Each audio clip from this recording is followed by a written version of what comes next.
जय Hind and hello guys, स्वागत है आपका आपके अपने YouTube चैनल ज्ञानदेह होस्ट में। और इस वीडियो में मैं आपको बताने वाला हूं हरियाणा स्टाफ सिलेक्शन कमीशन यानी कि HSSC TGT ऑनलाइन फॉर्म 2023 के बारे में कि कैसे आपको 7471 पदों का फॉर्म फिलअप करना है। तो आप इस वीडियो को देखते रहिए, यहाँ पर आपको पूरी जानकारी दी जाएगी। तो गाइज अभी जो आप वीडियो में देख सकते हैं हमारी ऑफिशियल वेबसाइट jobsgyan.in है, इसका लिंक वीडियो के डिस्क्रिप्शन में दिया है। जैसे ही आप लिंक ओपन करेंगे तो आपके सामने इस भर्ती की जानकारी आ जाएगी, जहां पर आपको जानने को मिलेगा कि आप इस फॉर्म को 15 मार्च 2023 तक भर पाएंगे। 20 मार्च 2023 तक आपको फीस को जमा करने का समय दिया है। तो आप ये सब जानकारी चेक करने के बाद में आएंगे और आपको इंपोर्टेंट लिंक्स के सेक्शन में अगर नोटिफिकेशन PDF डाउनलोड करना है तो आप यहां पर इस PDF के ऊपर क्लिक करके इसको डाउनलोड कर लेंगे, यानी इसके बारे में पूरी जानकारी यहां से चेक कर लेंगे। एंड गाइज अगर अभी आपको यहां पर इसमें अप्लाई करना है तो अप्लाई करने के लिए आपको अप्लाई ऑनलाइन लिंक पर क्लिक करना है। अब आपके सामने वेबसाइट आ चुकी है, यहां पर आपको रजिस्टर पर क्लिक करना है।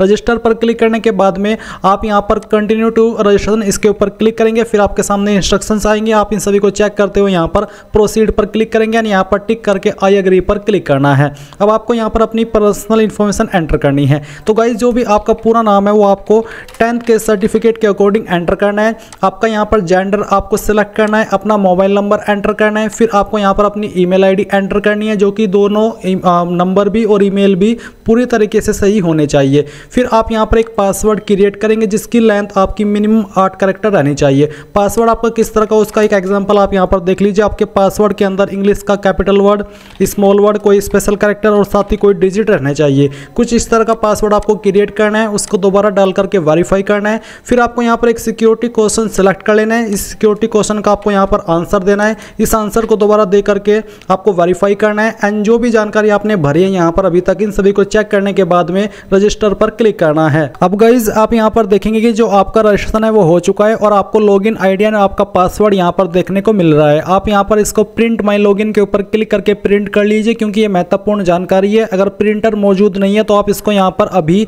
स्क्रीनशॉट भी ले सकते हैं। एंड इसके बाद में आपको क्लिक टू लॉगिन पर क्लिक करना है। क्लिक टू लॉगिन पर क्लिक करने के बाद में आपके सामने कुछ ऐसा इंटरफेस आएगा। अब आपको यहां पर आपकी लॉगिन आईडी एंटर करनी है, जो कि अभी आपको मिली है। प्रोसीड पर क्लिक करना है और फिर जो आपका पासवर्ड है वो आपको डालना है और पासवर्ड डालते ही आप लॉगिन हो जाएंगे। लॉगिन होने के बाद में आपके सामने कुछ ऐसा इंटरफेस आ जाएगा। अब आपको यहां पर फर्स्ट पॉइंट पर्सनल इंफॉर्मेशन के ऊपर क्लिक करना है। इस पर क्लिक करने के बाद कुछ जानकारी आपकी दी गई है और कुछ जानकारी आपको भरनी है। जैसे कि यहां पर जो आपका फादर नेम है वो आपको 10th के सर्टिफिकेट के अकॉर्डिंग एंटर करना है। इसके बाद आप यहां पर आपकी मदर्स यानी कि माता जी का नाम एंटर करेंगे। एंड देन आप यहां पर कैलेंडर के ऊपर क्लिक करके जो भी आपका ईयर है, पहले आपको ईयर सेलेक्ट करना है, फिर यहां से आपको मंथ सेलेक्ट करना है। एंड इसके बाद में डेट ऑफ बर्थ आ जाएगी। मैरिटल स्टेटस आपको बताना है कि मैरिड हो या फिर अनमैरिड हो। फिर आपसे नेशनलिटी पूछिए, तो अगर आप इंडियन है आप इंडियन के ऊपर क्लिक करेंगे। फिर आपका क्षेत्र कौन सा है, अर्बन या फिर रूरल यानी कि शहरी या फिर ग्रामीण, जो भी है वही आप सिलेक्ट कर लीजिए। क्या आपके पास आधार नंबर है, अगर हाँ तो आप यहां पर यस करेंगे, नहीं तो आपको नो करना है।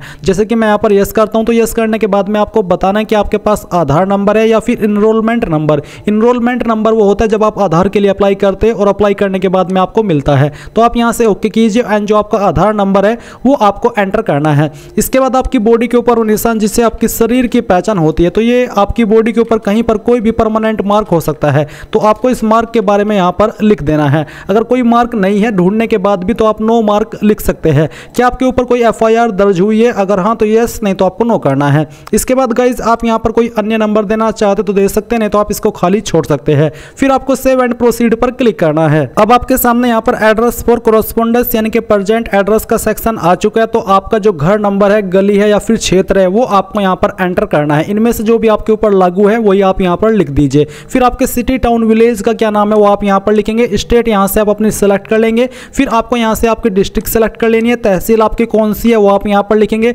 और अपना पिन कोड आप यहां पर डाल देंगे। नीचे आता है कि क्या आपका कोरेस्पोंडेंस यानी कि प्रेजेंट एड्रेस और परमानेंट एड्रेस सेम है, अगर हाँ तो आप यहां पर यस करें एंड अगर अलग है तो आप नो करके अलग से भर सकते हैं। एंड इसके बाद में आप यहां पर नीचे सेव एंड प्रोसीड पर क्लिक करेंगे। अब गाइज यहां पर आपसे आरक्षण से जुड़ी हुई कुछ जानकारी के बारे में सवाल पूछे। तो आपसे पूछा कि क्या आप हरियाणा राज्य के निवासी है, स्थायी निवासी, जहां का आपके पास बेसिकली निवास प्रमाण पत्र होना चाहिए, तो आप यहां पर यस करेंगे अगर आप हरियाणा के निवासी है। और फिर यस करने के बाद में आपसे पूछा है कि क्या आपके पास PPP यानी कि परिवार पहचान पत्र है, अगर हाँ तो आप यस करें। यस करने के बाद में आपको आपकी यहां पर जो फैमिली आईडी है वो एंटर करनी है। फिर आपसे पूछा कि आपने मैट्रिक या फिर हायर क्वालिफिकेशन क्वालिफिकेशन के अंदर हिंदी या फिर संस्कृत वन ऑफ सब्जेक्ट के रूप में पढ़ा है, दोनों नहीं कोई एक भी पढ़ा हो तो आप यहाँ पर यस कर सकते हैं। इसके बाद आपकी कैटेगरी जो भी है इनमें से वो आप सिलेक्ट कर लीजिए। फिर आपकी कास्ट कौन सी है वो कास्ट के बारे में आप यहाँ पर लिख देंगे। आपका रिलीजन जो भी है इनमें से वो आपको सिलेक्ट कर लेना है। एंड देन यहाँ पर गाइज आपसे 3.B में कुछ और सवाल पूछे। अगर आपकी इनमें से कोई कैटेगरी है जैसे कि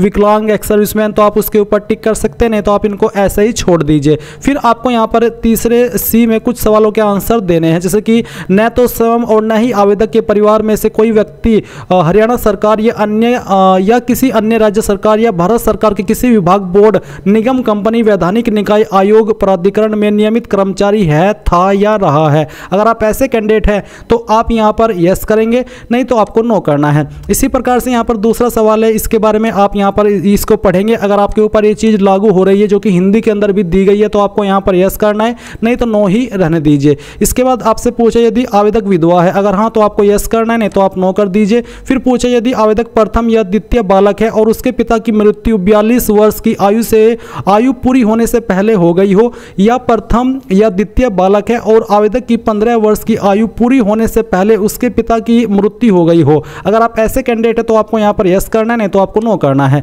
फिर आपसे पूछे यदि आवेदक ऐसी अनअधिसूचित जनजाति, विमुक्त जाति और टपरीवास जाति या घुमंतु जनजाति से संबंधित है जो न तो अनुसूचित जाति है और न ही पिछड़ा वर्ग है, तो आपको यहाँ पर 5% अधिकमान का आधार होगा। तो अगर आप ऐसे कैंडिडेट तो आपको यस करना है, नहीं तो आप नो कर दीजिए। फिर आप यहाँ पर टिक करेंगे एंड आपको सेव एंड प्रोसीड पर क्लिक करना है। अब गाइज आपके सामने क्वालिफिकेशन की जानकारी आ चुकी है। तो सबसे पहले आप यहाँ पर जो आपका क्लास 10th है इस पर ऐड पर क्लिक करेंगे। ऐड पर क्लिक करने के बाद आपके सामने इस तरह से विकल्प आ जाएगा। कंट्री में आप इंडिया रहने देंगे एंड फिर यहाँ से आप स्टेट सिलेक्ट करेंगे जहाँ से आपने आपकी 10वीं पास की है, हरियाणा या फिर अन्य स्टेट। देन आपको स्पेशलाइजेशन के ऊपर सिलेक्ट पर क्लिक करना है। अगर आपने जनरल, बेसिकली आप यहाँ पर जनरल ही सिलेक्ट कर लेंगे 10th वाले सेक्शन में। नेम ऑफ सर्टिफाइंग बॉडी, तो बेसिकली आपने किस बोर्ड से आपकी 10वीं की है। यहाँ पर कुछ बोर्ड के नाम आपको दिए गए, अगर आपका बोर्ड इनमें है तो आप यहाँ पर वो सिलेक्ट करें, नहीं तो आपको अदर के ऊपर क्लिक करना है। और अदर के ऊपर क्लिक करने के बाद में जिस भी बोर्ड से आपने किया उस बोर्ड का नाम आपको यहाँ पर देना है। फिर आपको आपके स्कूल या कॉलेज का नाम देना है जहाँ से आपने आपकी 10वीं की है। मीडियम क्या था, हिंदी, इंग्लिश, उर्दू, संस्कृत जो भी था वो आप सिलेक्ट कर लीजिए। फिर आपको यहाँ पर आपका 10th का रोल नंबर एंटर करना है। देन आपके नंबर किसके अंदर थे, ग्रेडिंग, मार्क्स या फिर नो मार्क्स। तो यहाँ से मैं मार्क्स सिलेक्ट कर लेता हूँ। मार्क्स सिलेक्ट करने के बाद में आपको बताना कि कितने नंबर आपको आए थे। फिर कितने में से आए थे वो आप मैक्सिमम मार्क्स के अंदर एंटर करेंगे। परसेंटेज आपकी आ जाएगी और फिर आपको डिवीजन बतानी है। बेसिकली जिसके 60% प्लस होते हैं वो फर्स्ट डिवीजन होता है एंड जिनके 90+ % होते हैं वो डिस्ट्रिक्शन के अंदर काउंट होता है। इसके बाद आता है डेट और मार्कशीट। मार्कशीट पर तारीख, आपकी तारीख क्या है मार्कशीट के ऊपर जब वो जारी हुई थी वो आपको यहाँ पर सिलेक्ट कर लेनी है या फिर कह लीजिए आपको खुद से एंटर करनी है। फिर आता है date of declaration of result, result की घोषणा कब हुई थी। तो गाइज अगर आपको एग्जैक्ट डेट मालूम नहीं है तो आप यहाँ पर एक एक्सपेक्टेड डेट भी लिख सकते हैं। तो चलिए हम यहाँ पर इसको एंटर करते हैं। एंटर करने के बाद ये सभी जानकारी चेक करके आपको सेव पर क्लिक करना है। तो गाइज जैसे ही आप यहाँ पर 10th की इन्फॉर्मेशन सेव करेंगे आपके सामने ये जानकारी सेव होकर के इस प्रकार से आ जाएगी। मैंने यहाँ पर बाकी की जानकारी पहले ही फिल कर ली ताकि आपको अच्छे से एक्सप्लेन कर सकूं कि कैसे आपको जानकारी भरनी है। तो बेसिकली अब आपको यहाँ पर 12th की इन्फॉर्मेशन के ऊपर ऐड पर क्लिक करना है। जैसे ही आप यहाँ पर ऐड के ऊपर क्लिक करेंगे तो आपके सामने कुछ ऐसा इंटरफेस आ जाएगा जैसा कि आपने 10th के वक्त में देखा था। तो अभी आपको यहाँ पर ये बताना कि आपने कौन से स्टेट से आपकी 12वीं की है, किस स्ट्रीम में की है, आर्ट, साइंस, कॉमर्स, वो आपको यहाँ पर सेलेक्ट कर लेना है। फिर यहाँ पर आपको आपके बोर्ड का नाम सेम तरीके से बताना है एंड फिर इसके बाद में जैसे कि अगर आपका बोर्ड इसमें नहीं है तो आप अदर सेलेक्ट करेंगे। अदर सेलेक्ट करने के बाद में आप यहाँ पर आपके बोर्ड का नाम एंटर करेंगे, आपके नेम ऑफ स्कूल का नाम देंगे, यानी कि बेसिकली आपके स्कूल कॉलेज का नाम देना है जहाँ से आपने आपकी 12वीं की है, किस मीडियम से किया वो आपको सेलेक्ट करना है। 12th का रोल नंबर एंटर करना है। मार्क्स टाइप क्या था वो आपको सेलेक्ट करना है। जैसे कि अगर मैंने यहाँ पर मार्क्स सेलेक्ट किया तो आपको बताना है कि कितने नंबर आपको आए थे और मैक्सिमम मार्क्स के अंदर बताना है कि कितने में से आए थे। परसेंटेज आपकी आ जाएगी। फिर आपको डिवीजन सेलेक्ट कर लेनी है एंड इसके बाद में आप यहाँ पर आपकी मार्कशीट के ऊपर क्या तारीख है वो लिखेंगे एंड कब आपका रिजल्ट जारी हुआ था वो रिजल्ट की डेट आप यहाँ पर लिख देंगे। जैसा कि मैंने कहा कि अगर आपको एग्जैक्ट डेट मालूम नहीं है रिजल्ट के डिक्लेरेशन की तो आप यहाँ पर एक एक्सपेक्टेड डेट भी लिख सकते हैं एंड इसके बाद आपको सेव पर क्लिक करना है। सेव पर क्लिक करने के बाद में जानकारी आपकी सेव हो जाएगी। इसके बाद में यहाँ पर डिप्लोमा का ऑप्शन है, अगर आपने डिप्लोमा किया तो आप ऐड के ऊपर क्लिक करके डिप्लोमा की जानकारी देंगे एंड फिर आता है आपके सामने ग्रेजुएशन का जो सेक्शन है वो, तो आपको इसके ऊपर क्लिक करना है। इसके ऊपर क्लिक करने के बाद में आपके सामने इस तरह से जानकारी आ जाएगी। अब गाइज मैं आपको बताना चाहूंगा Shri Krishna publisher private limited यानी कि एसके बुक्स की मैथमेटिक्स बुक के बारे में। और जो एसके बुक्स है ये इंडिया का one of biggest book publication house है और इसी की मैथमेटिक्स की ये बुक है। तो प्रिपरेशन करने के लिए ये बुक आपके लिए सबसे बेहतर है। इसमें आपको काफी कुछ देखने को मिलेगा। अगर इस बुक की मुख्य विशेषता के बारे में बात करें तो इसमें आपको 3300 प्लस क्वेश्चन का संग्रह मिलेगा, शॉर्टकट के नियम के साथ उससे संबंधित पूर्व परीक्षा में पूछे गए प्रश्नों का हल भी आपको मिलेगा।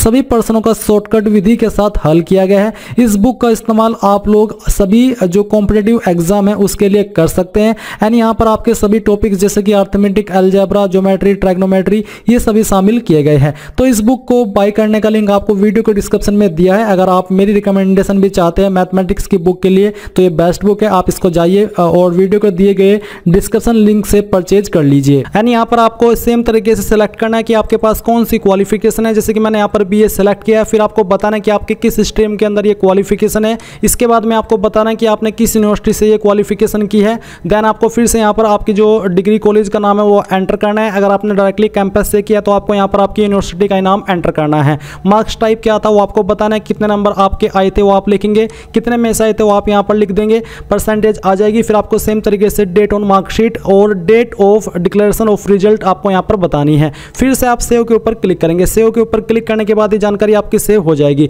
इसके बाद में अगर आप यहाँ पर जो बीएड की इन्फॉर्मेशन है वो दे रहे हैं तो आप यहाँ पर फिर से ग्रेजुएशन के सेक्शन में ही ऐड के ऊपर क्लिक करेंगे। देन गाइज आपको यहाँ पर जो आपकी अन्य इन्फॉर्मेशन है जैसे कि बीएड की वो आप कैसे देंगे वो आप जान लीजिए। तो यहाँ पर आप पहले स्टेट सेलेक्ट करेंगे। एजुकेशन के अंदर आपको बताना है कि आपके पास 1 ईयर बीएड है, 1 ईयर बीएड एनसीटी या फिर 1 ईयर बीएड स्पेशल एजुकेशन जो भी है वो आप यहाँ पर सिलेक्ट कर लेंगे। इसको सिलेक्ट करने के बाद में यहाँ पर आप देखेंगे कि आपने किस स्ट्रीम के अंदर की है वो आपको सिलेक्ट कर लेना है और फिर आपको बताना है किस यूनिवर्सिटी से की है। एंड बाकी की जानकारी ऐसे ही भरेंगे जैसे कि अभी आपने ग्रेजुएशन की भरी है, कोई भी चेंजेस इसमें नहीं है। फिर ये जानकारी भी आपकी सेव होकर के यहाँ पर आ जाएगी। देन गाइज यहाँ पर आप जो आपके सामने सर्टिफिकेट का ऑप्शन है इसके ऊपर क्लिक करेंगे। इस पर क्लिक करने के बाद आपके सामने सेम इंटरफेस आ जाएगा। यहाँ पर आपको सिलेक्ट सर्टिफिकेट के ऊपर क्लिक करके बताना कि आपके पास इनमें से कौन सा सर्टिफिकेट है, जैसे कि HTT या फिर STT जो भी है वो आप इनमें से सिलेक्ट कर लीजिए। किस स्पेशलाइजेशन के अंदर है, सब्जेक्ट के अंदर है वो आपको सिलेक्ट करना है। किस बोर्ड के द्वारा है, बोर्ड, यूनिवर्सिटी या फिर अदर। जैसे कि मैंने बोर्ड सेलेक्ट किया तो बोर्ड सेलेक्ट करने के बाद में आपको नेम ऑफ सर्टिफाइंग बॉडी वो सेलेक्ट कर लेना है जो कि मैंने यहाँ पर सेलेक्ट करके रखा है। फिर आपको नेम ऑफ इंस्टीट्यूट बताना कि किस इंस्टीट्यूट के द्वारा ये जो सर्टिफिकेट है वो जारी होता है या फिर कंडक्ट होता है एग्जाम वो आप सेलेक्ट करेंगे। सर्टिफिकेट लेवल में आप यहाँ पर जो सर्टिफिकेट है उसमें ग्रेजुएशन सेलेक्ट कर सकते हैं क्योंकि ग्रेजुएशन लेवल पर ही ये फॉर्म फिल होता है। इसके बाद में यहाँ पर इसमें सर्टिफिकेट टाइप में आप बताएंगे कि एडवांस है, बेसिक है, जनरल है या फिर स्पेशल है। तो मैंने यहाँ पर एडवांस सेलेक्ट किया है। फिर आपको यहाँ पर सेम तरीके से मार्क्स टाइप सेलेक्ट करना है एंड बाकी की जानकारी ऐसे ही भरनी है जैसे कि अभी आपने ग्रेजुएट की जानकारी भरी है। एंड फिर आप यहाँ पर इसको भी सेव कर देंगे। सेव करने के बाद में जानकारी आपकी यहाँ पर आ जाएगी। इसके बाद आप यहाँ पर सेव एंड प्रोसीड पर क्लिक करेंगे। सेव एंड प्रोसीड पर क्लिक करने के बाद आपके सामने फोटो एंड साइन अपलोड करने का सेक्शन आ चुका है। यहाँ पर गाइज फोटो अपलोड करने से पहले जो इसके इंस्ट्रक्शन है वो आपको देख लेने हैं। फोटोग्राफ का जो डायमेंशन है वो 3 इंटू 4.45 सेंटीमीटर रखा है। सिग्नेचर का डायमेंशन 3.5 सेंटीमीटर इंटू 1.5 सेंटीमीटर रखा है। एंड साथ ही जो आपका फोटो है उस फोटो के नीचे आपको आपका नाम और किस डेट में आपने फोटो को लिया है वो डेट भी लिखनी है। एंड जो ये फोटो है वो आपको 3 महीने से पुराना नहीं होना चाहिए। तो आपको चूज फाइल के ऊपर क्लिक करना है। जहां पर भी आपका फोटो है वो आपको सिलेक्ट कर लेना है। जैसे कि एग्जांपल के लिए ये डमी फोटो में सिलेक्ट करता हूं और यहां से ओपन करता हूं और इसको सिलेक्ट करने के बाद में आपका फोटो इस तरह से आ जाएगा। अब आपको यहां पर आपका सिग्नेचर अपलोड करना है। जहां पर भी आपकी सिग्नेचर की फाइल है वो आप सिलेक्ट करेंगे, यहां से ओपन करेंगे तो आपका सिग्नेचर आ जाएगा। देन गाइज आप यहां पर इस जानकारी को चेक करके सेव एंड प्रोसीड पर क्लिक करेंगे। इसके बाद में यहाँ पर है एक्सपीरियंस का सेक्शन। तो अगर आपके पास कोई एक्सपीरियंस है और आप उसकी जानकारी देना चाहते हैं तो आप दे सकते हैं। वैसे इसमें कंपलसरी रूप में एक्सपीरियंस नहीं मांगा, बट अगर आपके पास है और आप देना चाहते तो आपको कैसे देना है वो आप देख लीजिए। आपको नेम ऑफ ऑर्गेनाइजेशन के अंदर उस संस्था का नाम देना है जहां से आपने एक्सपीरियंस प्राप्त किया है, किस पोस्ट पर आपने काम किया है वो पोस्ट का नाम आप यहाँ पर लिखेंगे। आपका एक्सपीरियंस किस तरह का, टीचिंग या अदर, वो आपको सेलेक्ट करना है। ऑर्गेनाइजेशन टाइप क्या था, in government, school, working in private, जो भी है इनमें से, या फिर अदर है तो आप अदर सेलेक्ट कर सकते हैं। कब आपने वर्क ज्वाइन किया था वो डेट सेलेक्ट करेंगे। एंड अगर आपने टिल टुडे तक किया है तो आप यहाँ पर टिल टुडे ही रहने देंगे, नहीं तो आप अपनी डेट सेलेक्ट कर लेंगे। एंड सेव के ऊपर क्लिक करेंगे तो एक्सपीरियंस आपका यहाँ पर आ जाएगा। अगर आपके पास कोई एक्सपीरियंस नहीं है तो जैसा कि मैंने कहा कि आप यहाँ पर सेव एंड प्रोसीड के ऊपर क्लिक करके इस पार्ट को स्किप कर देंगे। इसके बाद यहाँ पर आपको कुछ डॉक्यूमेंट अपलोड करने हैं। जो आपके डॉक्यूमेंट का फॉर्मेट है वो आपका JPG, JPEG, PNG, BMP इनमें से कोई भी चल जाएगा जो कि यहाँ पर आपको दिए गए हैं। साइज 2048 KB से कम रहना चाहिए, यानी कि बेसिकली आपको 2 MB तक का जो साइज है वो दिया है। अब सबसे पहले तो आप हरियाणा डोमिसाइल सर्टिफिकेट अपलोड करेंगे। आपको यहाँ पर अपलोड के आइकन पर क्लिक करना है, चूज फाइल के ऊपर क्लिक करना है, जहाँ पर भी आपका हरियाणा का डोमिसाइल है वो आपको सिलेक्ट करना है। सिलेक्ट करने के बाद यहाँ से ओपन करना है और फिर आप यहाँ पर अपलोड फाइल पर क्लिक करेंगे तो ये फाइल आपकी अपलोड हो जाएगी। अभी यहाँ पर कुछ एरर है, मैं इसको सही करता हूँ और आगे का प्रोसेस आपको बताता हूँ। तो यहाँ पर गाइज मैंने जो हरियाणा डोमिसाइल सर्टिफिकेट है वो अपलोड कर लिया है एंड जो बाकी के सर्टिफिकेट है वो भी अपलोड कर दिए है। अब मैं आपको यहाँ पर एक्सप्लेन करके बताता हूँ कि कैसे आपको ये सभी डॉक्यूमेंट अपलोड करने हैं। तो बेसिकली जैसे आप अपना सर्टिफिकेट अपलोड करेंगे, आप यहाँ पर व्यू के ऊपर क्लिक करके इसको व्यू भी कर सकते हैं एंड अगर कोई सर्टिफिकेट गलत अपलोड हो गया तो आप यहाँ पर इसको एडिट के ऊपर क्लिक करके डिलीट करके दोबारा से अपलोड भी कर सकते हैं। इसके बाद गाइज आप यहाँ पर 2 पॉइंट पर परिवार पहचान पत्र का जो कार्ड है वो अपलोड करेंगे। फिर आता है self declaration handwritten refer format annexure 11, जो आपका ऑफिशियल नोटिफिकेशन है, जो कि मैंने यहाँ पर इंपॉर्टेंट लिंक्स में ऑफिशियल नोटिफिकेशन PDF में दिया है। तो जैसे आप इसको ओपन करेंगे, आप इसमें सबसे लास्ट में आएंगे तो आपको यहाँ पर ये देखने को मिलेगा एनेक्स्चर 11। यही आपका डिक्लेरेशन है जो कि हिंदी के अंदर भी है और इंग्लिश के अंदर भी है। आपको बोला है declaration must be handwritten by the candidate himself in Hindi as well as in English and to be uploaded, यानी कि ये आपको डाउनलोड कर लेना है। आपको इतने पार्ट को यहाँ पर प्रिंट करना है और प्रिंट करने के बाद में आपको पहले हिंदी वाला यहाँ पर लिखना है, जो खाली जगह है इसके अंदर आपके सिग्नेचर करने हैं। फिर जो इंग्लिश के अंदर ये लाइंस यहाँ पर दी गई है, यही वाली लाइन सेम तरीके से आपको यहाँ पर लिख देनी है और यहाँ पर अपने सिग्नेचर कर देने हैं। फिर आपको इस पार्ट को दोबारा से स्कैन करना है और स्कैन करने के बाद में आपको ये फाइल यहाँ पर तीसरे नंबर पर अपलोड कर देनी है। फिर आपको 4 पॉइंट के अंदर आपका जो 10th का सर्टिफिकेट है वो अपलोड करना है। 5 पॉइंट के अंदर जो आपकी ईयर ऑल ईयर या फिर सेमेस्टर वाइज मार्कशीट है जो आपकी ग्रेजुएशन है उसकी, वो आपको अपलोड करनी है। अगर एक से ज़्यादा सर्टिफिकेट है तो आप उनको PDF के अंदर कन्वर्ट कर लेंगे। आपको गूगल के अंदर सर्च करना है इमेज, मैं आपको यहाँ पर दिखाता हूँ, आप इमेज टू PDF सर्च करेंगे और बेसिकली आप इसके अंदर सर्च करने के बाद पहली वेबसाइट को ओपन करेंगे। ओपन करने के बाद आप यहाँ पर जो भी इमेज आपको एक फाइल में बनानी है PDF में, वो सभी इमेज आप यहाँ पर सिलेक्ट कर लेंगे एंड फिर आप यहाँ पर इसको कन्वर्ट के ऊपर क्लिक करके कन्वर्ट करेंगे तो आपकी फाइल PDF में आ जाएगी। फिर वो फाइल आपको यहाँ पर अपलोड कर देनी है। इसके बाद में इसी प्रकार से जो आपकी B.Ed का सर्टिफिकेट है, अगर एक ही फाइल है तो एक ही फाइल अपलोड कर दे। अगर सर्टिफिकेट ज़्यादा है, 2 है, 3 है, तो आप इसको PDF के अंदर कन्वर्ट करके यहाँ पर अपलोड कर देंगे। देन गाइज आपको यहाँ पर जो आपका सर्टिफिकेट है एस्टैट या फिर एस्टैट का, वो आपको अपलोड करना है। देन यहाँ पर जो आपकी क्वालिफिकेशन है 12th की, वो आपको सर्टिफिकेट अपलोड करना है। मैंने सभी सर्टिफिकेट अपलोड कर दी है, इसलिए अब आपको यहाँ पर टिक करना है। जैसे आप सभी सर्टिफिकेट अपलोड कर देंगे देन आपको प्रोसीड पर क्लिक करना है। प्रोसीड पर क्लिक करने के बाद में आपके सामने कुछ ऐसा इंटरफेस आ जाएगा। अभी आपको यहाँ पर क्या करना है, आपको व्यू प्रोफाइल पर क्लिक करना है। व्यू प्रोफाइल के ऊपर क्लिक करने के बाद आपसे पूछे कि ये जो एप्लीकेशन फॉर्म है आपने खुद से भरा है या फिर नहीं। अगर आपने खुद से भरा है तो आपको यस के ऊपर क्लिक करके सबमिट करना है। सबमिट करने के बाद में आपके सामने यहाँ पर पॉपअप आएगा। बेसिकली आपकी एप्लीकेशन प्रोफाइल आ चुकी है, आप यहाँ से इसको सेव कर लेंगे। तो सेव करने के बाद में आप यहाँ पर इसको इस तरह से क्लोज कर दे और क्लोज करने के बाद में यहाँ पर गाइज आपको एक बार फिर से व्यू प्रोफाइल के ऊपर क्लिक करना है। अब व्यू प्रोफाइल पर क्लिक करने के बाद में यहाँ पर गाइज आता है अप्लाई टू पोस्ट, तो आपको यहाँ पर अप्लाई टू पोस्ट के ऊपर क्लिक करना है। अभी गाइज यहाँ पर जैसा कि आप देख सकते हैं कि जो पोस्ट है वो आपकी अभी तक ऐड नहीं की गई है, क्योंकि अभी अभी ये लिंक एक्टिवेट किया गया है, क्योंकि मैं इस वीडियो को लिंक एक्टिवेट होते ही बना रहा हूँ। आप यहाँ पर देख सकते हैं अभी रात के 12:17 हुए, 24 फरवरी 2023। तो अभी जो वेबसाइट है इसके ऊपर काम कर रही है टेक्निकल टीम। तो बेसिकली आपके सामने यहाँ पर पोस्ट अभी ऐड नहीं हुई है, बट फिर भी मैं आपको यहाँ पर बताता हूँ कि कैसा प्रोसेस आपको रहेगा, क्योंकि यूजर गाइड से यहाँ पर जानकारी मैं आपको समझा सकता हूँ। तो बेसिकली जैसे आप अप्लाई पोस्ट के ऊपर क्लिक करेंगे, आपको यहाँ पर वो सभी पोस्ट देखने को मिलेगी जिस पर ये वैकेंसी निकली हुई है या फिर जिन सब्जेक्ट के लिए वैकेंसी आई हुई है। आप यहाँ पर व्यू पोस्ट एलिजिबिलिटी के ऊपर क्लिक करके ये चेक कर सकते हैं कि मेन एलिजिबिलिटी क्वालिफिकेशन की क्या है अप्लाई करने के लिए, एंड उसके बाद में आपको अप्लाई पर क्लिक करना है।